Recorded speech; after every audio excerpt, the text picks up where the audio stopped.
Acceso sin límites, acceso a la información completa. Habíamos anunciado que íbamos a recibir a Chesnel Calcaño, él es abogado y pues estamos ansiosos por seguir tocando el tema coral. Y aquí hemos tenido un programa que hasta he tenido que limitarlo fuera de las cámaras, porque yo sé que Arturo quiere darle buenas tardes, la bienvenida y va a hacer la introducción al tema. Le voy a dar paso a usted, que estaba también haciendo tantos aportes fuera del aire, para que dé las buenas tardes al señor Chesnel. Sí, gracias a Chesnel. Buenas tardes. Chesnel es como decíamos, es un joven abogado mocano que ha hecho carrera, empezó como defensor público, donde dejó huellas que no se borrarán fácil. Posteriormente pasa al Ministerio Público y hoy lo tenemos como abogado litigante privado a su servicio cuando, si usted lo necesita, ojalá que no lo necesite, pero si lo necesita y quiere un buen abogado, llame a Chesnel. Pero Chesnel además es un joven brillante con una determinación total de enseñar el buen derecho. Que una cosa es usted litigar en favor de una causa, usted trabajar, y otra cosa es tratar de que la gente entienda que los procedimientos en proceso cualquiera que sea esté bien llevado. Y en ese tenor lo tenemos aquí. Es el interés de Nicolás Enrique Grullón cuando decide invitar a Chesnel para que nos dé detalles o aspectos que son fundamentales en un proceso tan importante como el del caso Coral. Y en eso, en ese espacio, le damos la más cordial de las bienvenidas a Chesnel para que se presente ante todos ustedes. Buenas tardes. Sí, muy buenas tardes. Queda demostrado que Ramón Arturo me quiere mucho. Es una persona, yo le tengo mucho aprecio.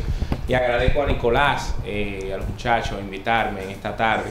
Muy bien, Ramón Arturo decía, nosotros teníamos más de 9 años en la administración pública, tanto en la defensa pública como defensor de carrera, y también ya luego al final en el Ministerio Público trabajando la litigación. Es decir, que nosotros vimos los dos aspectos. De manera preferencial me gusta más ser defensa que parte acusadora por muchos temas. Como muy bien decía Ramón Arturo, es difícil uno mantener los criterios a nivel jurídico, pero lo importante de un abogado es defender el debido proceso. Es decir, sabemos que hay muchos abogados populistas que se van como una veleta de un lugar a otro, pero lo importante es entender que al final el derecho lo que tiene que ser razonable y proporcional. En el día de hoy nosotros estamos ejerciendo en el ámbito privado, en la oficina Aguileres Erulle. Nos pueden buscar por todas las redes sociales en Santiago, pero como somos abogados de los tribunales de la República, como dice nuestro carnet del Colegio de Abogados, pues nosotros estamos aquí para discutir un poco, un punto de vista sobre el caso Coral, que cuando uno escucha esos nombres, que es parte del marketing que se le ha colocado a los expedientes, es decir, colocarle un nombre a la investigación es parte del marketing para vender esa investigación, que eso es parte también de la forma de la nueva persecución de la Procuraduría. Chesnel, ¿un show mediático o fue llevado el caso de manera correcta? ¿Cómo lo catalogas? Bueno, yo te puedo decir que con respecto al proceso, tú sabes que la mayoría de abogados, y hasta yo en algún momento pudiera pecar de eso para que de ahorita no me corten este video y lo editen y digan, pero mira, tú dijiste tal cosa. La mayoría de abogados que están ahí saben que lo primero es que la medida de coerción no se debe publicitar. Eso es totalmente en contra de lo que la norma dicta. Y es fácil, por lo siguiente. Se supone que cuando usted está iniciando un proceso, una medida de coerción, usted tiene la presunción de inocencia en ciernes, es decir, usted todavía no está en discusión de fondo. Por ende, todo lo que se diga ahí son meros elementos que van a establecer que usted tenga la posibilidad de tener vinculatoriedad con un hecho ilícito, pero no que usted es culpable, ni que a usted hay que ponderarlo como culpable. Pero sucede que, recuerden ustedes, que el juicio más grande que se lleva en este país es el que se lleva a través de los medios de comunicación.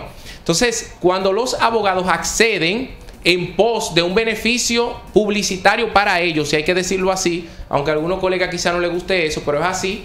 Si a ellos les conviene que se publicite, porque el abogado que está ahí, además de defender a esa persona, se está vendiendo, o vendiéndose más que lo defienda. Sí, quizás se vende más que lo defienda. Hubieron muchas cosas. Hay algo que para mí me gusta más cómo se manejó la magistrada Kenya Romero que cómo se manejaba José Alejandro Vargas, que sabemos que para mí, es mi opinión personal como juez, es un excelente cantante de karaoke.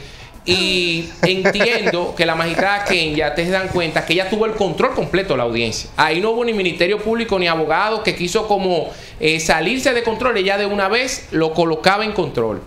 Permitió que se pudiera dar lo que fuera el debido proceso en la audiencia, que cada quien pudiera colocar su opinión.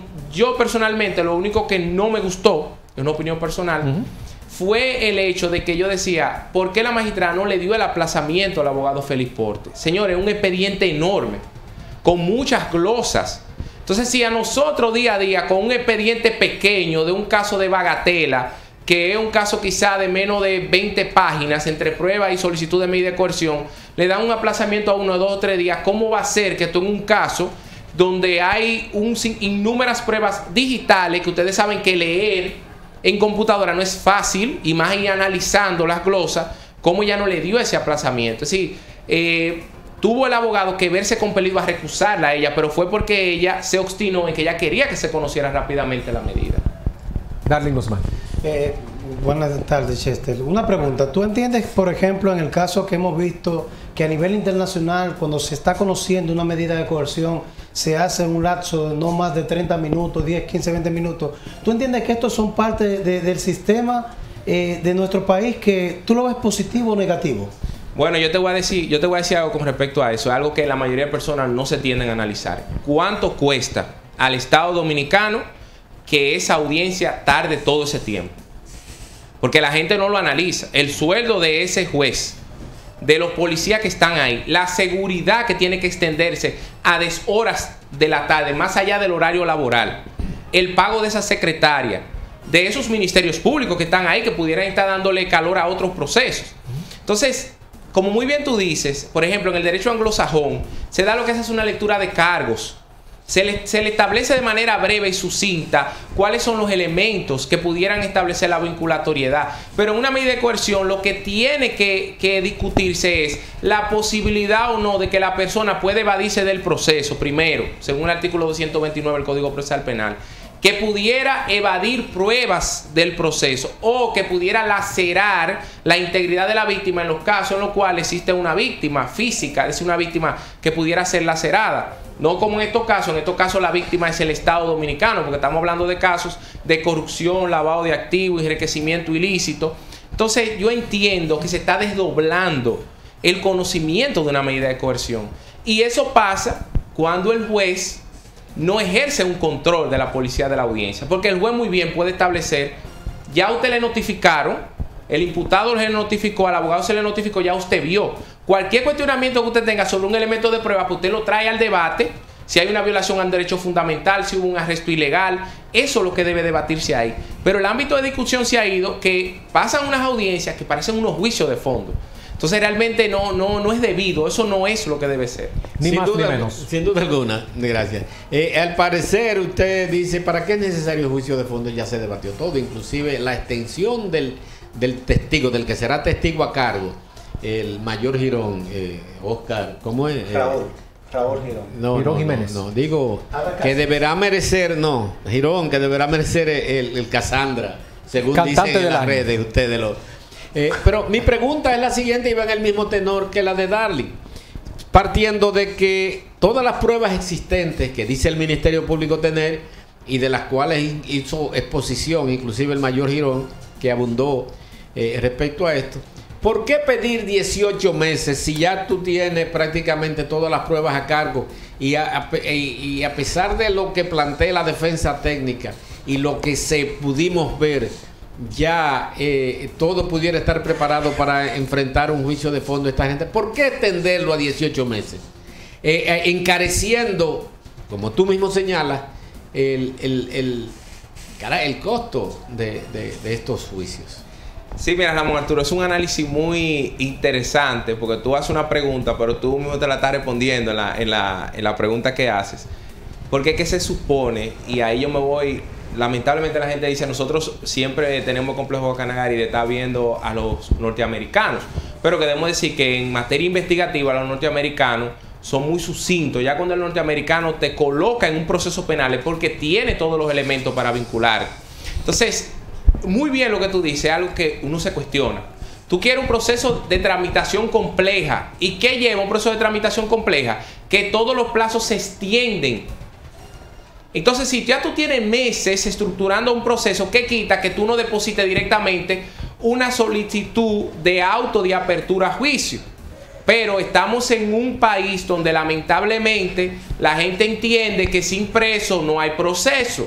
Imagínate tú, todo lo que seguimos en las redes sociales. Este fin de semana, esa magistrada que la conozco personalmente, es una mujer con un vasto conocimiento, con un tiempo enorme en el Poder Judicial, una mujer intachable. Y lamentablemente aquel que tiene un cargo público tiene que estar expuesto a que hayan unos entes que se hacen llamar periodistas y pagineros a acabar con la moral de las personas. Y la magistrada que este fin de semana ya aparecieron un sinnúmero de pagineros diciendo que Luis Henry le había colocado para ella conocer ese proceso, que ella le iba a dejar en libertad. Señores, los jueces ven televisión también. Los jueces no están exentos. Ellos la televisión de su cuarto no la votan, ellos ven televisión. Si la magistrada que hubiera tomado una decisión más proporcional y razonable, que a mi juicio era colocar otras medidas que no fuera la prisión preventiva, porque aunque ustedes no lo crean, la prisión preventiva también ata al Ministerio Público porque tiene menos plazo de investigación. Si el imputado está libre, el fiscal tiene más tiempo para investigar. Y recuerden, señores, ya esta gente, la mayoría van a estar suspendidos ahora de sus labores.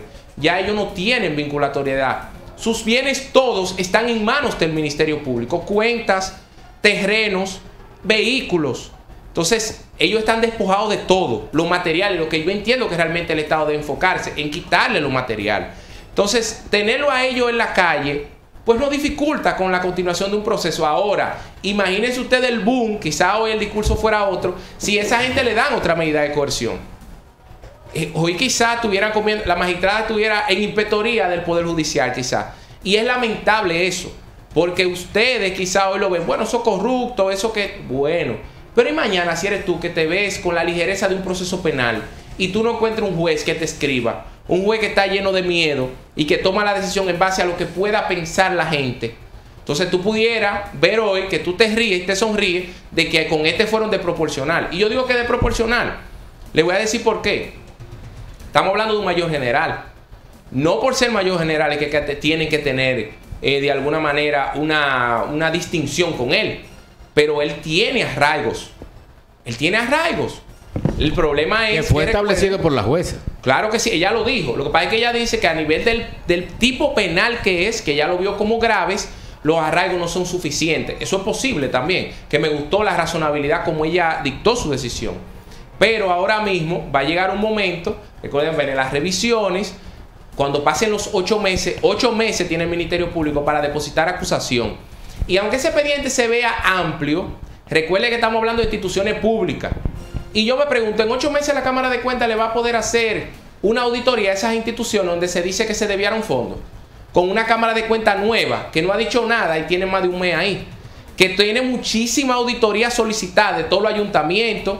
Está la auditoría de la policía, que no es pajite coco tampoco. Está la auditoría de la Cámara de Cuentas. La auditoría que ellos piensan hacerse hacia su interior también. Entonces, recuerden ustedes, en materia de corrupción administrativa, el único elemento para poder establecer la falta de fondos es la auditoría de la Cámara de Cuentas. A nivel probatorio es la única que vincula. Si no hay una auditoría de Cámara de Cuentas ahí, entonces va a haber un tema de cuestionamiento con ese expediente. Entonces, por eso le decía, al Ministerio Público le convenía tener más tiempo para la investigación. Porque recuerde que ahí está el caso Pulpo, que también es otra acusación que hay que hacer. Y hay otros casos concomitantes de investigarse. Entonces, a la hora que el Ministerio Público quiera solicitar también, que yo entiendo que va a pasar, una extensión del plazo de investigación, porque recuerden ustedes que articular un proceso de lavado de activos indica que tú primero tienes que probar el delito precedente. No es solo decir, Nicolás tiene dinero que no lo puede explicar. No, eso no es un delito. El delito es que se puede establecer que ese dinero haya venido como producto de una acción antijurídica, que puede ser corrupción, puede ser narcotráfico, puede ser trata de personas, pero ese delito primero hay que probarlo. Si no probamos ese delito, no podemos hablar de lavado de activos, aunque tú no lo puedes explicar el dinero que tú tienes. Y recordamos que estamos tratando con personas que estaban siendo asesorados por abogados, contadores, que sabían cómo el rastro del dinero ocultarlo de manera muy creativa. No estamos lidiando con personas que se metieron en un banco con 2 pistolas a asaltar el banco, que lo único que buscamos son los videitos y buscamos 2 testigos que los reconozcan. Esto es un caso tecnificado y que también, y debo decir, Nicolás y Ramón Arturo y muchachos, que en materia de persecución de la corrupción en estos casos, para eso se necesita dinero. Para eso se necesita dinero. Y el compromiso real de la persecución de la corrupción se va a ver en el próximo presupuesto del año que viene. ¿Por qué yo digo? Porque algo que mucha gente no ha discutido y que no le ha dado seguimiento, por ejemplo, en la entrevista que le hicieron a la magistrada Miriam recientemente, ya dijo que ellos estaban manejando mensualmente con un déficit y que le quitaron el presupuesto anterior, le quitaron 4.000 millones de pesos del presupuesto. Entonces, si no le dan un presupuesto mayor a Procuraduría para aumentarle el salario a los fiscales, para aumentar personal, para poder, vamos a decirlo así, aprovechar que estas personas puedan contratar a su vez un sinnúmero de personal, porque nosotros los abogados no sabemos de contabilidad. Ahí se necesitan economistas, ahí se necesitan contadores, financistas, que vayan a hacer un análisis ponderado de ese expediente, porque la única manera de ese expediente ganarlo en juicio es así. Si no, mira cómo tenemos el caso de Brecht ahí, que inició con muchísima espuma, pero ahora cada día se va evaporando. Luis Fernando. Sobre ese tema específico es que te quería preguntar. ¿Tiene este Ministerio Público Dominicano la capacidad para llevar de manera simultánea estos casos que está llevando y los que pretende llevar en lo adelante también? Porque ha venido aquí amenazando, y de hecho, que el Ministerio Público lo ha hecho sorprendentemente, anunciando que van a continuar con los allanamientos, que van a continuar con lo otro. Entiendo yo un error, porque si yo estoy vinculado de alguna manera, pues ya yo estoy distrayéndome por algún lado. No me han llamado, pero yo entiendo que me van a llamar. Pero ¿tiene la capacidad del Ministerio Público ahora mismo de llevar estos casos y los que se prevén que deberían venir ahora mismo en nuestro país? Tú sabes, te decía que hay un tema de marketing acusatorio también, es un tema de marketing. Aunque tú no lo crees, esa presión psicológica también pudiera llevar a algunos a que se desesperen, y la desesperación a la mayoría de esas personas que fueron citados, todos los tienen en el sistema financiero, a ellos los tienen vigilados. Y recuerda que la UAF cambió, es decir, lo que es la unidad de análisis financiero cambió su administración, porque la persona que estaba antes pues pasó a ser abogada, que eso es un derecho legítimo que le asiste, pasó a ser abogada de una imputada del caso Pulpo. Entonces, la unidad de análisis financiero está chequeando a esa gente que fueron todos citados. Si uno de ellos hace un cambio, hasta un traspaso que traten de hacer, porque por ejemplo, ustedes que siguieron el proceso, en el caso de la persona que estaba en el CESTUR, que dimitió, se dice que trataron el apartamento de Samaná de hacer un traspaso y no se pudo hacer porque estaba bloqueado. Entonces, eso llamó la alerta. Yo no creo que mucha de esa gente que estén bien asesorada, lo mejor que ya lo que no pudieron desviar, no lo van a desviar. Ahora, en materia de lo económico, yo te puedo decir, el Ministerio Público de la República Dominicana tiene muchas deficiencias a nivel económico. Muchas. Y el compromiso está. El compromiso está, porque ahí está la magistrada ayer, el magistrado Camacho, la magistrada Miriam. Pero imagínate tú que yo te dé a ti una hermosa guagua Range Rover, pero le quite las 4 llantas, le diga, dale para adelante esa guagua.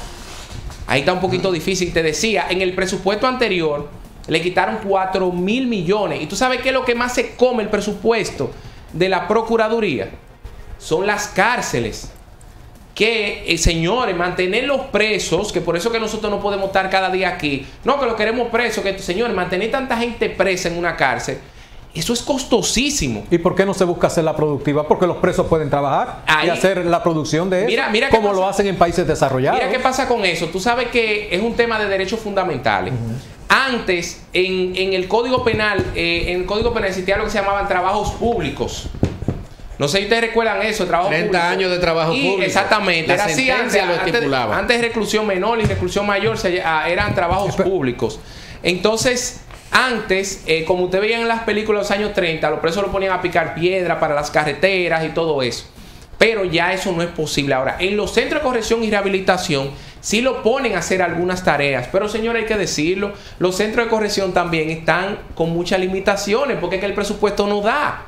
Y si el presupuesto no da, Nicolás, para tú poner un maestro de Infotep, por ejemplo, para que le enseñe a ellos a hacer, qué sé yo, correas, y que esas correas se puedan hacer y venderse fuera, si no hay talleres en los centros de corrección, pues no va a ser posible.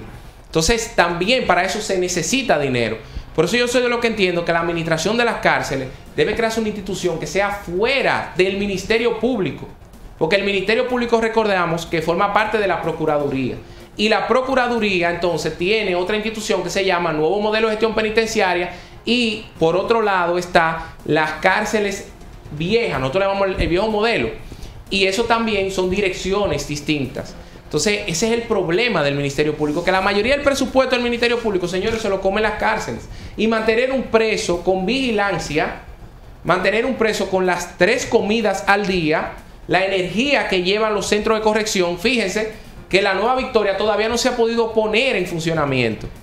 Y si bien es cierto que eso va a ser sometido a investigación, porque se habla ahí de que hay un desvío de fondo, yo dudo que eso lo investiguen. Yo digo que eso no lo van a investigar. Eso no sé. En este gobierno no lo van a investigar eso. ¿Por qué? Resumidamente. Porque hay un tema muy fácil. Es que una de las personas que el ministro de la presidencia está involucrado. Macarrulla, su empresa, es que tiene la mayor tajada a nivel de construcción de esa cárcel. Porque los empresarios, señores, mire, yo siempre he hablado. Aquí nosotros hablamos de la corrupción pública.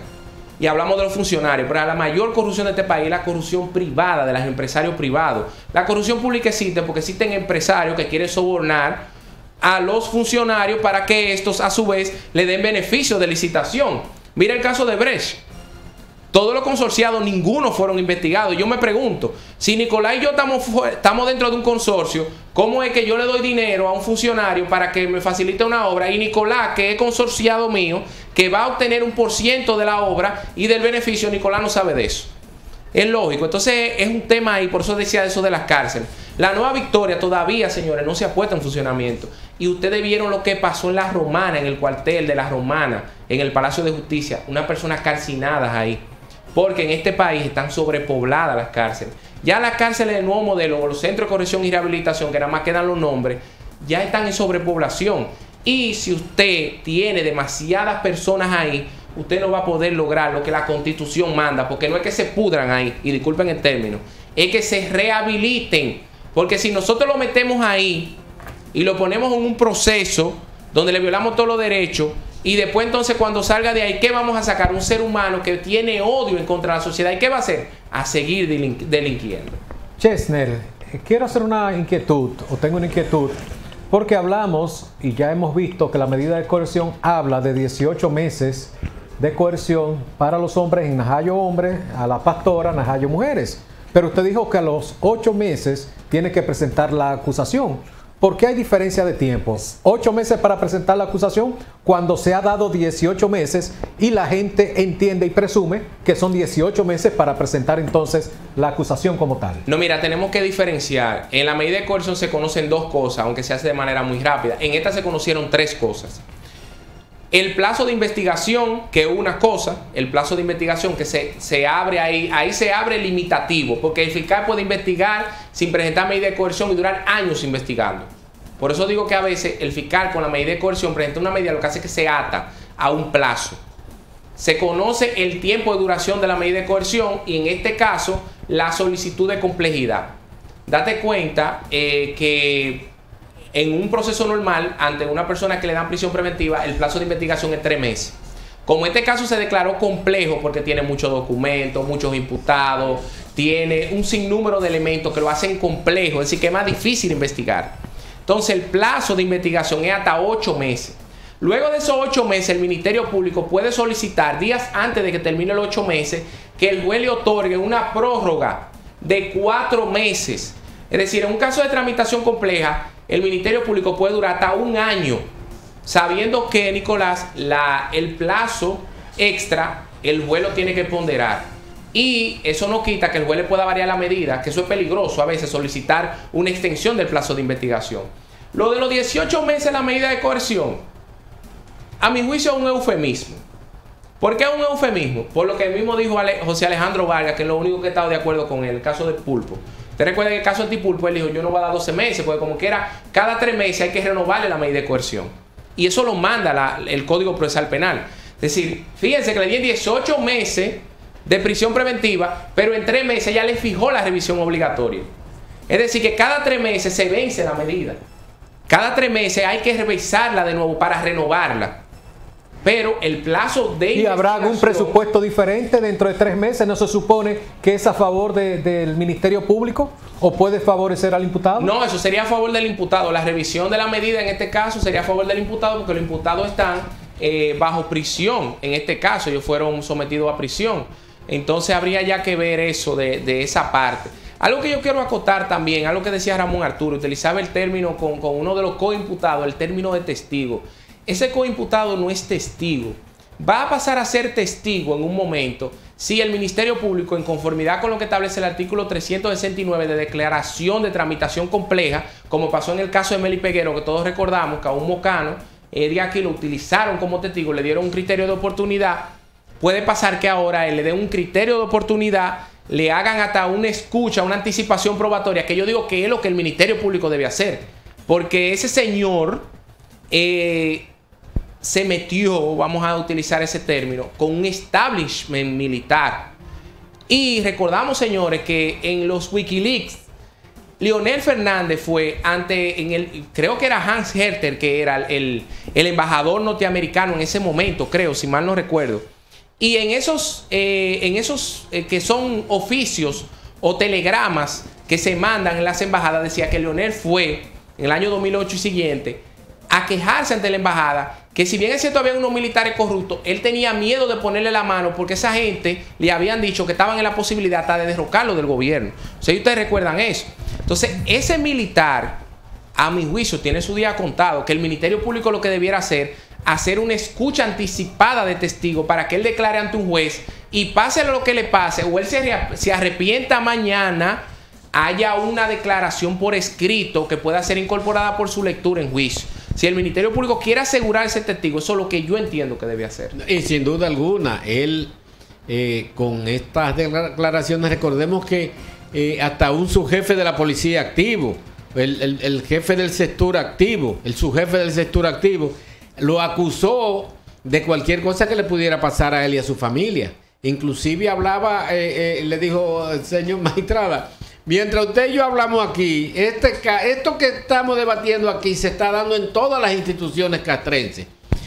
O sea, partiendo de eso, sería importante tomar la declaración anticipada, sin duda alguna, que está establecido en el mismo Código Procesal Penal. Y cuando yo hablaba ahorita de un testigo, él será usado testigo de cargo, pero como testigo a cargo. Hay otra situación que usted pudiera pensar y quisiéramos escuchar la opinión de Chesnel. Este caso, Coral, que dice el Ministerio Público que pudiera ser ampliado. En cuanto al establecimiento de los propósitos del Ministerio Público de ampliar el caso, ¿pudieran dividirse los casos en caso de que se pidan medidas de coerción para otros participantes o supuestos involucrados en este caso? ¿Pudieran ampliarse los plazos? Bueno, mira, ahí hay un tema con respecto a eso, y es un tema de discusión. Mira qué pasa. Como está hablando, las personas que mencionaron están ligados a esta trama. Por ende, es un mismo proceso. Tú llevar ese proceso quizás aparte es mucho más trabajoso. Tener que hacer 2 acusaciones, tener que colocar las pruebas. Recordamos que en el caso de Brecht, señores, una de las quejas es que hay pruebas que el Ministerio Público dice que depositó y que después no están apareciendo. Entonces, estamos viendo el expediente mucho, no ayuda mucho a la investigación. Yo creo que si el Ministerio Público va a apresar a esas personas que fueron mencionadas, entiendo que lo debe hacer en días para conocerle la medida de coerción a esas personas y trabajar ya con el plazo que ya le colocaron con respecto a los demás imputados. Así lo haría yo, porque someter a discusión luego, como que era ya el proceso de complejo completo, ya lo que habría es el plazo de investigación está ahí, es solicitar medidas de coerción a esas personas. Y vamos a ver, Ramón Arturo, porque quizás esas personas que fueron mencionadas sean estratégicos y en vez de ellos esperar que lo vayan y lo busquen, ellos pues vayan al Ministerio Público a tratar de participar de ciertos beneficios cooperando en el proceso. Porque lo que Girón dijo, señores, en la audiencia, ya es lógico. Eso no fue sorpresivo para el Ministerio Público. Eso fue todo armado, eso fue todo armado y los litigantes lo sabemos. Y fue armado, a pesar de que el Ministerio Público lo pudo haber hecho de una manera más elegante y elegante procesalmente, lo digo, haciéndolo con una anticipación probatoria. Pero imagínense la contundencia que tiene esa declaración. Aunque la declaración de él jurídicamente no tiene vinculatoriedad probatoria porque él es un coimputado y sus declaraciones deben ser entendidas como simples alegatos defensivos, aunque sean en su propia contra. Es decir, que no son vinculantes a nivel de prueba. Ahora, cuando él le den un criterio de oportunidad, ya no sea imputado, ya ahora sí pasa a ser testigo. Y entonces tiene que corroborarse los elementos que fueron levantados. Y Chesnel, pero una cosa con eso, usted que dice que fue montado, probablemente no sería, se sabía que él iba a dar una declaratoria, ¿no? Ese día, por una negociación X. Ahora, probablemente la declaración se extendió porque el día entero se pasaron diciéndole los demás imputados que él era un delincuente. ¿No motivó tal vez esto a Girón a que dijera más de la cuenta? No, yo creo que no. Yo creo que los demás imputados ya sabían lo que él iba a hacer. Porque es lógico. Es lógico. Es decir, yo como abogado, yo no le voy a asesorar a un imputado mío que se ponga a tirarle la cuava al otro. Porque mire, y disculpe el término coloquial, echarle la responsabilidad al otro. Porque cuando se dan ese dime y direte, todos vamos a salir perjudicados. Entonces ya los imputados sabían por dónde él venía. Por eso ellos, sé que los abogados lo asesoraron, eso se llama anticipar debilidades.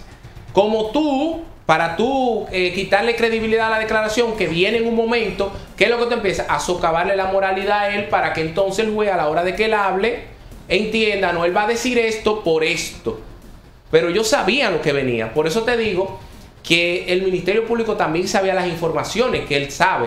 Y si el Ministerio Público no decidió apresar a esos otros militares, quizás, y esto es especulación, quizás esté pensando en meterle un poquito de presión ahí, como ya esa persona viéndose y escuchándose en la televisión ahí, pues para que ellos se acerquen y pudieran en algún momento, pues quizás hacer algún acuerdo con el Ministerio Público para que al final el Ministerio Público, quien le interesa es la Pastora y Cáceres más que otra gente. ¿Qué puede ser diferencia en el caso de Girón en esta negociación? Ejemplo, ¿qué pudo haber sido la condena? Y ya estamos especulando.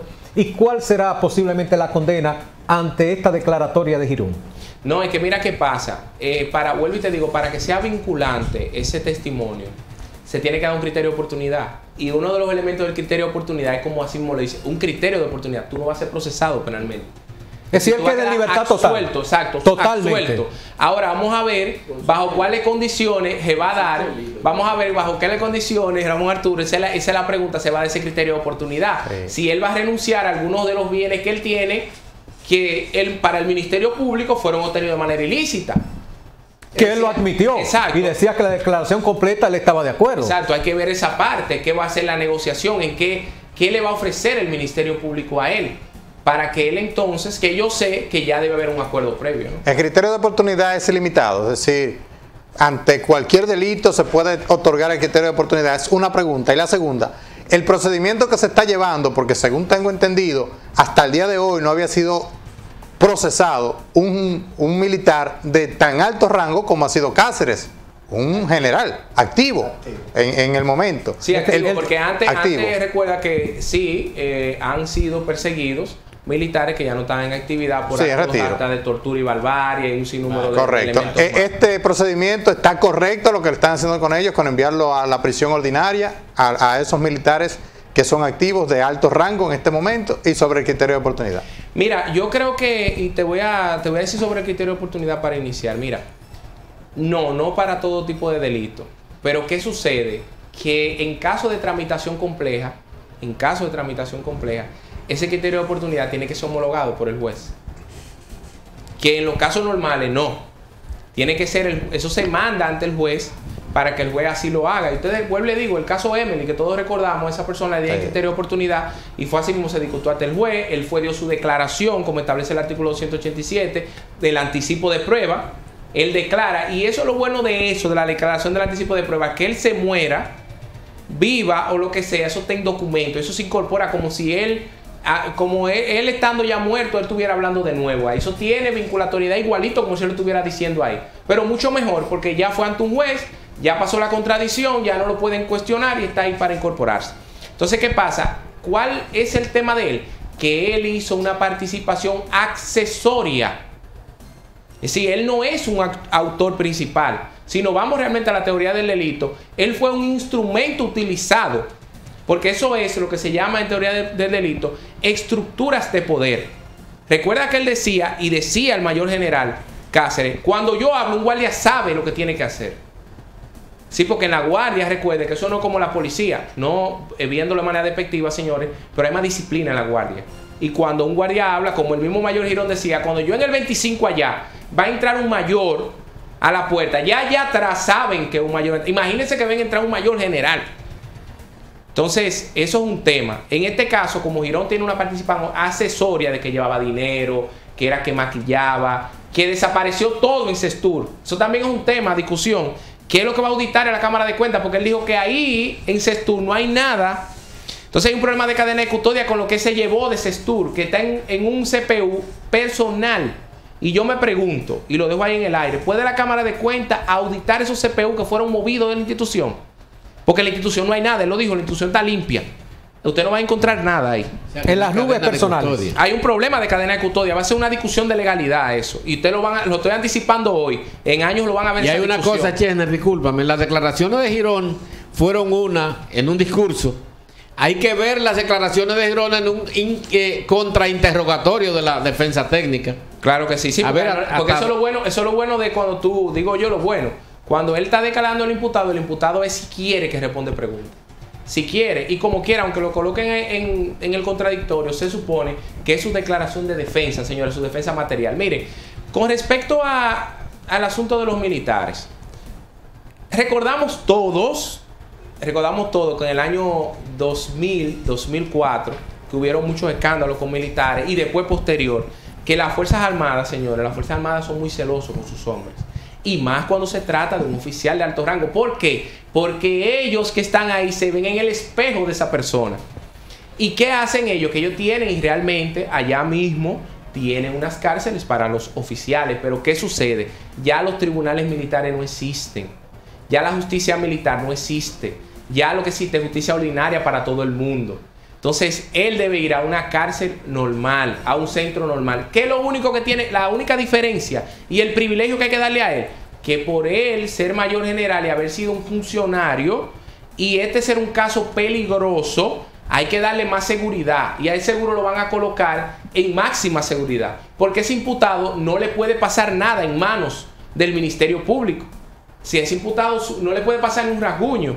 Hay que estar cuidando hasta que él mismo pueda hacerse daño. Eso es lo único. Porque esto no es un caso normal. Sí, hay que cuidar que nadie le vaya a dar una comida inadecuada. Esas personas, tanto así, los que están en máxima seguridad, que un BTP va donde están las comidas y un BTP, un agente de tratamiento, que son la seguridad dentro del centro de corrección y rehabilitación, él toma la comida de manera aleatoria. El plato de comida de esa persona que está en máxima seguridad. Él va entre todas las comidas que están ahí servidas y coge una. Al azar. Al azar, para esas personas que están en máxima seguridad. Porque recuerden que detrás, y así lo ha dicho el Ministerio Público, no lo ha dicho Chesnel Calcaño, y así lo hizo su medida de coerción, dice que detrás de Adán Cáceres hay un ente mucho mayor. Entonces, si es una estructura de poder, es un ente mucho mayor, pues pudiera estar alguien interesado en que esas personas no pudieran en algún momento hacer lo mismo que hizo Girón. Y recuerde que Girón nada más se le metió la presión de estar apresado. Hay a estos que ya tienen 18 meses, como dicen de manera coloquial, en las costillas. Agradecer a Chesnel Calcaño el que venga a compartir con nosotros el caso Coral aquí en el programa Acceso Sin Límites, y que hayamos podido pues ampliar el tema, llevar luz a nuestros televidentes. Canal 58, Televiaducto TC Moca, provincia de Espaillat. Chesnel, quiero que repitas en la parte final dónde están tus oficinas, la gente que quiera contratarte, dónde puede pues hacer conexión contigo, y nuevamente de parte de todo el equipo de Acceso Sin Límites y de NJ Productora, gracias mil por aceptar la invitación de conversar con nosotros. No, gracias a ustedes, y como siempre, Nicolás, ustedes saben, nosotros estamos en la plena disposición de venir por acá siempre que ustedes lo dispongan. Como les decía, nosotros estamos en la firma Aguilera y Cerulle, ubicado en los Jardines Metropolitanos de Santiago. Mi número de teléfono personal es 829-865-4180, y también pueden buscarme por todas las redes sociales a través de Chesnel Calcaño, tanto en Instagram, Twitter, en Facebook. Y como muy bien decía Ramón Arturo, nos pueden ver tanto los jueves como los viernes, en este mismo canal TN, Canal 58, en un programazo que estamos nosotros haciendo ahí en conjunto Ni con más Ramón ni Arturo, menos. ni más ni menos. Claro que sí. A las 7 de la noche por esta empresa Televiaducto. Una producción de NJ Productora. Acceso sin límites.